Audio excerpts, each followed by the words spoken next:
School డేస్లో మన parents మనకి న్యూ షూస్ న్యూ యూనిఫామ్ కనిపిస్తే దాన్ని నెక్స్ట్ డే వేసుకొని నీకు చాలా ఎక్సైట్మెంట్ ఉంటుండే కదా మనకి. అదే ఎక్సైట్మెంట్ మళ్ళీ ఈరోజు నాకు తిరిగి వచ్చింది. అండ్ బై ద వే నేను కోవిడ్ బ్యాచ్, మీరు కూడా కోవిడ్ బ్యాచేనా?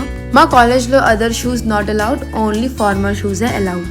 అండ్ కాలేజ్లో కొత్తగా ఏం లేదు, మాకు ఇప్పుడు ఇంటర్నల్స్ అవుతున్నాయి, ఇంకా 3 ఎగ్జామ్స్ ఉంది. అలా చూస్తూ ఫస్ట్ సెమిస్టర్ కూడా అయిపోనికి వస్తుంది. ఇక కాలేజ్కి వెళ్ళిన same gate, same college, same vibe. ఇక ఎగ్జామ్కి చదివేటప్పుడు వచ్చినట్టే అనిపిస్తుంది, కానీ ఎగ్జామ్లా పేపర్ వస్తే ఒక్క సైడ్ పాయింట్స్ కూడా కరెక్ట్గా గుర్తుంటలేవు. ఇక రేపు వచ్చేసి రీసెర్చ్ అండ్ మెథడాలజీ. దానిలో స్టాటిస్టిక్స్లో ఉన్న ఆ ఫార్ములాస్ ఎలా వచ్చాయో నాకైతే ఏం అర్థమైతలేదు. ఈ సిలబస్ అంతా ఇంతే, కానీ చాలా న్యూ స్టార్ట్అప్ బిజినెస్ నాకు కొలాబరేషన్కి అప్రోచ్ అవుతున్నారు. And thank you so much for trusting me. ఈ ఇయర్కి నా రెజల్యూషన్ ఏంటంటే లెట్స్ గ్రో టుగెదర్. ఈ రోజుకి ఇంతే. Take care everyone. See you soon in my next vlog. And మా మేడ్చల్ బస్ ఎప్పుడు ఇంతే. Bye bye.